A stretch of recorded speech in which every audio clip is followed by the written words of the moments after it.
Hi, I'm Alexa Rosenthal, a wellness nutrition coach here at Island Fitness, and we have started a new series which is answering members' questions in video form. And today I'm sharing with you a timely question from a member that's asking about protein.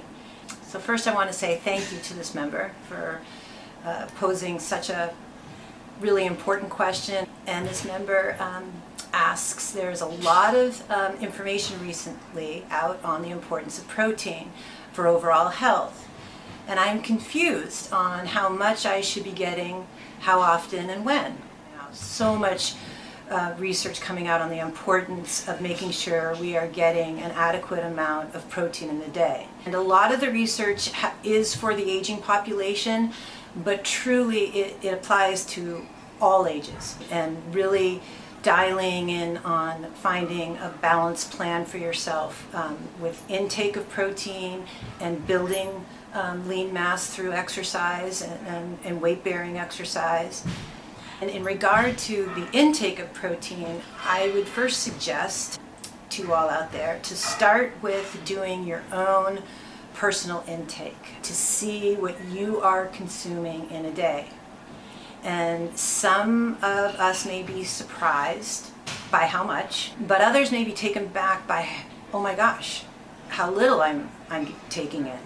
And it's okay. We need this information to make changes that will help improve our health, again, especially as we age. So try to take away the judgment and take the information as a place to begin. So as a reminder that we all know that protein intake helps maintain and build muscle mass, which helps in supporting our musculoskeletal system. And it also contributes into improving basically our entire health. But to give specifics, it improves our cardiovascular health, our neurological health, our endocrine hormone health, and so much more. So strong bones and muscles will absolutely keep us living longer, healthier, and happier.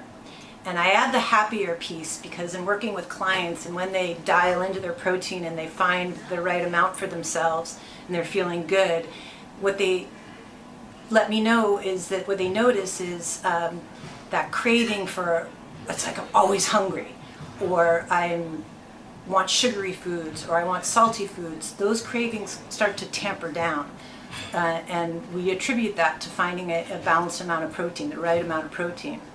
So again, another shift that I would, maybe actually the first shift that I would recommend is once you know your protein intake, to start to see where you take it in the most, because the goal is going to be to start to spread your protein out equally at each meal and snack throughout the day. Because we tend to either have a big breakfast, that is high protein, or dinner is also another place where we end up getting most of our protein. So the goal is going to be to understand where we're getting our protein, so then we can start to spread it out evenly through the day. So that's whether you eat 2, 3, or 6 times a day. You want your protein to be about the same amount. And so if we are working, ideally, to get to 90 grams, we're going to be somewhere shooting each meal to be somewhere between 20 to 40 grams in each meal or snack. Most like a snack would be 20, and the meals would be higher. So I've mentioned already that ideally we're trying to get to 90 grams. But I know that you're thinking, so what is the overall goal? And I want to just take a step back to say this is a trickier question, because we're all different, and obviously based on male or female, but also how much we all exercise. And we exercise differently based on athletic goals, of course, the status of our health, and our age. So the recommended daily allowance for protein is 55 grams for male and 45 grams in a day for a woman. And this is just to sustain life, just sedentary life. So the new research, as I mentioned, the number 90 suggests not to get less than 90 in a day, 90 grams of protein. And this can be daunting to many, especially if you realize, whoa, I'm getting less than 60. And some of you may be like, oh my gosh, I've been only getting 30. And it's okay. You just need that information. As you have that information, and I'm suggesting that it's a great goal is to get to 90, I want to also emphasize that how important it is to start this slowly, really slowly. So after you do your own personal intake and realize you're getting 60 grams or less in a day, slowly begin to add, and remember to distribute it evenly throughout the day. In regard to protein, if we introduce too much too quickly, we can have a negative digestive reaction. Our gut can be, say, I'm unhappy. So the idea is to really go slowly and maybe think about adding 5 more grams in a week and see how your body responds, and then move from there. The quality, animal protein is going to be the most bang for your buck. You're going to get just complete protein, through an animal source. But with all the emphasis on plant-based eating, which is absolutely important, many may not feel comfortable taking in a lot of animal protein, or any animal protein for that matter. And then again, that's okay. However, it's going to take a little bit more strategy and thoughtfulness in putting together a protein plan to get up to 90 grams if it's mostly emphasized with plant-based. And this is where a supplement would probably be appropriate. And there are so many, as we all know, so many protein powders out there these days. And I also like to caution and encourage clients to really do their homework and research on a protein powder.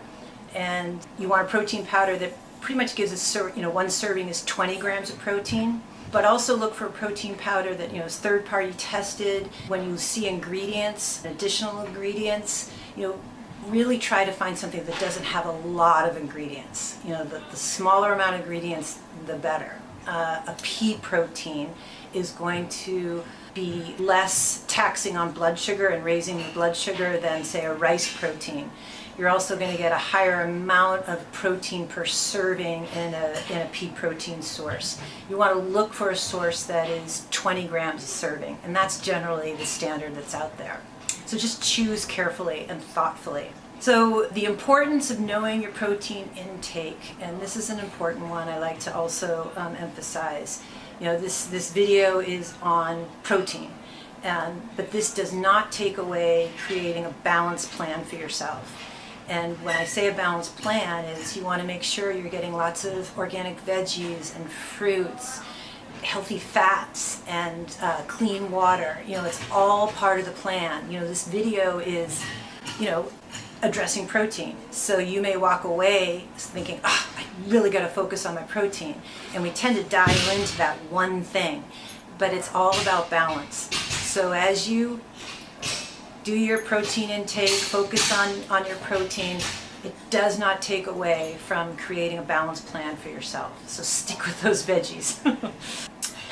And this is a big subject, protein, and there's so many things I still haven't touched on, like all protein sources are not created equal, and we could talk a whole subject on amino acids. So I just want to say thank you for this question and starting the conversation, and I hope maybe if you still, if this video you have more questions, please write to us. I'm Alexa R at island-fitness.com. And we're here for you. We're super passionate about what we do. There's so much emerging research out there on protein and the importance of how it helps us. So again, we really hope this was helpful, and thank you again for this question, and look forward to more questions. Take care.